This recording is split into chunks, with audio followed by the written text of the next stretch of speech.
with the Kia Knicks postgame show. The Knicks down by 7 with 2:50 to go. They're down 3. Final seconds. Derrick Rose to Reggie Bullock looking for OT. Got it. 103 apiece after regulation. In the overtime, it's Julius Randle. Barely beat the shot clock. 3 of his 33. And the Knicks prevail by 10. 122 to 112. The winning streak now 6 in a row. Great to have you with us, everybody. What a game from our Delta MSG studios. Bill Pito along with Wally Zerbiak. Alan Hahn joins us from his home studio. Guys, you look at standings now. The Knicks are a half game, Alan, a half game out of 4th in the conference. These are big. We talked about how important the homestand was, but these are obviously big games, but they're also big performances, and a team that when you watched Friday's game in Dallas in that fourth quarter, something Brendan Brown said, our radio analyst for us at MSG, he said it to me, because they started having that look about them. And that's the same thing that happened late in the fourth quarter and then definitely in overtime of this game. Wally, they have that look about them of a team that really does believe, and no matter what's going on in the game, they keep fighting, and you can never count them out. And here they are now making a push. What a game that was at the Garden today. Yeah, it just seems like all the plays are going their way, and you capitalize off the mistake. Lonzo Ball, young player, doesn't know. You just don't help to give up an open 3 to Reggie Bullock, a great three-point shooter, and it sends the game to overtime. Momentum completely shifts. The home team gets the advantage. Knicks executing down the stretch. Derrick Rose turning back the clock, going 5 for 5 in the fourth quarter in overtime, just running the team, stepping up without Alec Burks. Next man up. Phenomenal performance by this Knicks team. Julius Randle, just great matchup with Zion Williamson. I mean, 2 just absolute stars going at it, guarding each other on every single possession. That was just a lot of fun to watch those 2 guys go at it. They both played tremendously, but this team just has that it factor, and you can just see it. It's all about the coaching, the preparation. Now the players are going out there and executing the game plan, and they're figuring out a way how to win and make key plays. And that all comes from the preparation that Tom Thibodeau gets you ready to do. You look at a play, Stan Van Gundy, you're supposed to be teaching your young players not to help off the 3. I know you're saying it. I know that's like basketball 101, but Lonzo Ball didn't do it. So you got to get your players to go out there and execute your game plan and play like winners. That's what Tom Thibodeau has the Knicks doing right now. So you got Randall now with 4 straight games with at least 30. First Knicks since Melo in 2014 to do that. You have the fact that you mentioned that Burks is out. R.J. Barrett fouls out with 4:07 to go. And despite all of this, Alan, the Knicks are able to prevail late in the game and in overtime. Yeah, and I mean, think about it. They were down 6 with about 90 seconds to go in this game. And there's Derrick Rose. And look at this kick out right here. Boom, knocks it down right in front of the bench. And Lonzo Ball, by the way, Wally, didn't play in overtime. So he got benched for that mistake. Then you get the steal. Vintage Derrick Rose in the finish. Played 35 minutes tonight. Got you 23 points. Good ball movement. Look at this attack here. And the alley-oop to Nerlens Noel, who, by the way, guys, did it again. It blocked another dunk attempt, which was epic. Reggie Bullock, that's Reggie Bullock there with the 3. And just, again, the Knicks just had it going. The ball movement, the bounce. Just when things looked so bad in the third quarter, it came right back to them again.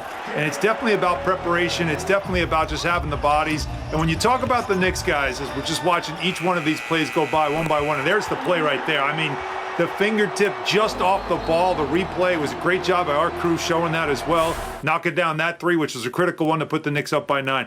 But when you think about it, you have your main guys. You have Julius Randle, who's your all-star. R.J. Barrett has been sort of that secondary scorer. Then it's like, well, who's the third guy on this team?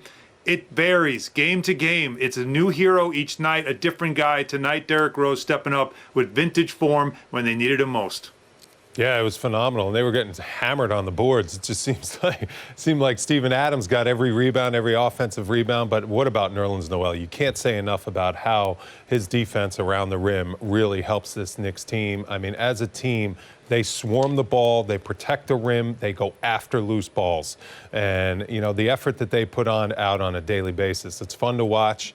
It's great to see this team coming together. I mean, this team has been put together so perfectly. The pieces fit perfectly together, all obviously around Julius Randle and the career year that he's having. Got to mention the center tandem here. You guys mentioned Noel. Taj Gibson and Noel combined in this game for 18 points, 22 rebounds, and 4 blocks. And Noel looked like he had a serious or significant wrist injury, came back. He's all over the place, giving up his body. But he and Gibson now, without Mitchell Robinson, they've gone 16-11, Wally, in the 27 games that he's missed of the last 31. No, it's been phenomenal. I just, Taj at 35 years old, I'm just so impressed with the spring he still has. Like, there are rebounds that, you wonder if he's going to get to. He's a little bit undersized, and all of a sudden he comes out of nowhere and grabs him, gets an extra possession. He's all over the place. He still looks like he has the athleticism even at 35 years of age. He's all over the court. He's always in the right place. He's battling with guys that are taller and more athletic than him. I mean, just a phenomenal performance by those two guys, and they embrace New York Knicks basketball, the heart, the grit, the hustle. That's what this team's all about, and it's fun to see him pulling off these wins. And you have Derrick Rose, you mentioned. He had the 23 points, his Knicks high, 12 coming after the third quarter. Yep. So he was huge in crunch time and in overtime. And it's almost like Noel and Gibson guys don't get the credit because they split the numbers up. Yeah. If it were, Alan, if it were one guy doing this at the center position, it'd be in the headlines. Yeah, but that's what this is now. That's what you have, is that you have these two veteran guys that were supposed to be behind Mitchell Robinson. It's amazing to think that Taj Gibson at one point was signed basically as insurance. And how's that insurance paying off right now? It's paying off dividends because he had a season-high 14 rebounds for you, and the effort that he gave you with his physicality and his ability to play pick and roll and switch, which is such a big part of what Tom Thibodeau's defense does. But, we talked about in the pregame, Bill, during the Knicks fix, is something that Stan Van Gundy said about this group. And he's like, this reminds you of the 90s Knicks. Well, this kind of a game and the way they're playing defense when it matters most, that does remind you of the old days. The grit, the grind, diving on the floor, making every play, giving up your body like Wally said, not letting a guy get a dunk down the lane. These days, the NBA, guys will just look the other way. I don't want to get dunked on. Nerlens Noel's like, no, we don't want to get dunked. So I'm going to take you out. And he has done it now. This is consecutive games, but he's done it a lot of late. And that's what makes this team so tough to play against.